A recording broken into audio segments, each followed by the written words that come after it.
পরীক্ষার হল থেকে ফিরে আসা সেই কান্নার গল্প যা কাঁপিয়ে দিয়েছিল দেশ। কিন্তু কেন বানানো হলো অসুস্থ মায়ের সেই নাটক, তদন্তে যা বেরিয়ে এলো চমকে উঠবেন আপনিও। ২৬ জুন চলতি বছরের এইচএসসি পরীক্ষার প্রথম দিন বাংলা প্রথম পত্রের পরীক্ষায় অংশ নিতে যাচ্ছিলেন আনিশা আহমেদ, কিন্তু সময় মতো কেন্দ্রে পৌঁছাতে না পারায় তাকে বসতে দেওয়া হয়নি। পরীক্ষা কেন্দ্রের গেটে দাঁড়িয়ে কান্নায় ভেঙে পড়া আনিশার ছবি ও ভিডিও মুহূর্তেই ছড়িয়ে পড়ে সামাজিক যোগাযোগ মাধ্যমে। সাথে ছড়ায় আবেগঘন গল্প, তার বাবা মারা গেছেন, মা স্ট্রোকে আক্রান্ত, আর পরিবারের একমাত্র সদস্য হিসেবে অসুস্থ মাকে হাসপাতালে পৌঁছে দিতে গিয়েই পরীক্ষায় দেরি হয়েছে তার। পুরো দেশ যেন সহানুভূতিতায় ভাসতে থাকে। সোশ্যাল মিডিয়ায় দাবি ওঠে মেয়েটিকে যেন বিশেষ বিবেচনায় পরীক্ষায় অংশ নেওয়ার সুযোগ করে দেওয়া হয়। বিষয়টি সরকারের সর্বোচ্চ পর্যায় পর্যন্ত গিয়ে পৌঁছায়। শিক্ষা মন্ত্রণালয় ও ঢাকা শিক্ষা বোর্ডও প্রথমে পরীক্ষার সুযোগ দেওয়ার ঘোষণা দেয়, কিন্তু এখানেই শুরু হয় আসল রহস্য।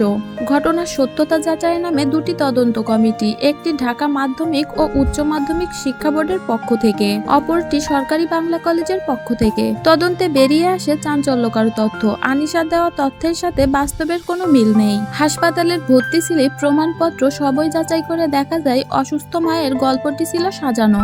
এখন প্রশ্ন, কেন বানানো হলো এই গল্প? তদন্তকারীরা জানান দেরি করে আসার প্রকৃত কারণ লুকাতেই এই নাটক সাজানো হয়েছিল, যাতে জনমতের সহানুভূতি পাওয়া যায় এবং নিয়ম ভেঙে পরীক্ষায় বসার সুযোগ মেলে। ফলে শিক্ষা বোর্ড সিদ্ধান্ত নেয় বিশেষ শর্তে পাশের সুযোগ থাকলেও বাংলা প্রথম পত্রের পরীক্ষায় বসতে দেওয়া হবে না আনিশাকে। তবে যদি বাংলা দ্বিতীয় পত্রে অন্তত ৬৬ নম্বর পাওয়া যায়, ২ বছরের মিলিত ফলাফলে তাকে পাস হিসেবে বিবেচনা করা হবে। ঢাকা বোর্ডের পরীক্ষা নিয়ন্ত্রক এস.এম. কামাল উদ্দিন হায়দার জানান, তথ্য যাচাইয়ের কাজ শেষ হয়েছে, তবে চূড়ান্ত সিদ্ধান্ত এখনো হয়নি। পরীক্ষা না দিয়েও তিনি পাস করতে পারেন যদি ২ পত্র মিলিয়ে ৬৬ নাম্বার পান। দর্শক, ঘটনাটি সম্পর্কে আপনার কি মতামত তা কমেন্টে জানাতে ভুলবেন না এবং ভিডিওটি ভালো লেগে থাকলে একটি লাইক দিয়ে চ্যানেলটি সাবস্ক্রাইব করে রাখুন।